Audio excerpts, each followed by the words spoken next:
In Business Tonight, we feature a young filmmaker looking to leave his mark on an industry he loves.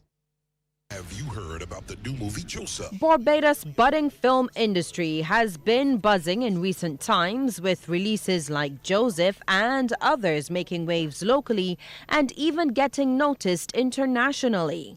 Yet long before such recognition, there were a number of people working on film production in Barbados. One of them is Jamas Jean-Pierre, a filmmaker and owner of Blue Iron Media, who is also a full-time digital media tutor at the Ministry of Youth and Community Empowerment. He says creativity is at the heart of his production company, registered back in 2002. I don't really put anything on the back burner or not say that I can't do, because it's production. If I personally can't do it, my favorite word, which is collaboration, comes into play. And so Blue Iron Media is really content creation. The work is demanding and can keep Mr. Jean-Pierre very busy, but it's never too hectic for him to have one-on-one interactions with his clients. With Blue Iron, I believe in consultation. And when I say consultation, I mean in terms of speaking to you and finding out exactly what is your needs, what you want to see on screen, what do you want to remember at the end of the day, because we create content that have the potential to outlast us many years.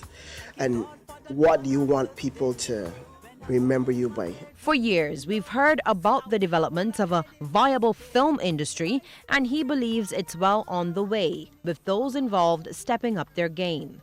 But the biggest hindrance continues to be money. Just 2 weeks ago, I had the honor of being at Tyler Perry Studios and seeing how the ins and outs of that works. And it made me see that it's a process. A lot of people, when they watch his videos, they always say that, it's still low budget, or you need to get more writers, etc. But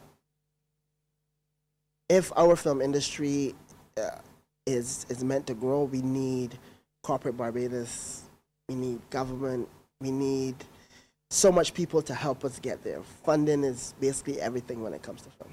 Mr. Jean-Pierre, who is St. Lucian by birth, says the region has a story to tell, and so he wants to move in the direction of producing documentaries.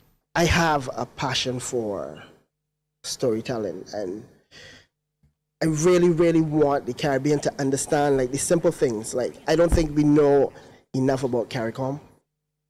I don't think we know enough about our neighborhood islands, and that could only be a lack of education, a lack of knowledge. But with most things, everything just comes down to funding. So. As a result of his experience, he's had numerous offers to work overseas, but says it's not time to leave just yet, since an all-hands-on-deck approach is needed at this point. There's 1,000,001 ramats and people doing productions over there, and people will say, do it, go over there, and then come back home. But my spirit just not ready to go over. I just think it needs all of us to push the envelope. As for future plans, Mr. Jean-Pierre is set to open his very own studio this month. Lisa Lord for the Business Report. During this week's Straight Talk business session in St. Thomas, several entrepreneurs offered some very sound advice. One of them was owner of Earthworks Pottery, David Spieler. While highlighting the challenges he has encountered over the years, he encouraged small business people to remain visible and always give value for money. You may be a small craftsperson, you have an idea, and you get visibility, and you try and be different, and you try and brand yourself, and you try and make people notice you. I'm different. I have something to offer. See me, look at my stuff, buy my stuff, and if you like it, tell other people. Dr. Phyllis Burnett, who owns the Warrens Physiotherapy Clinic, says she has always looked to her mother, who was a hawker, as a mentor. She says hard work remains key.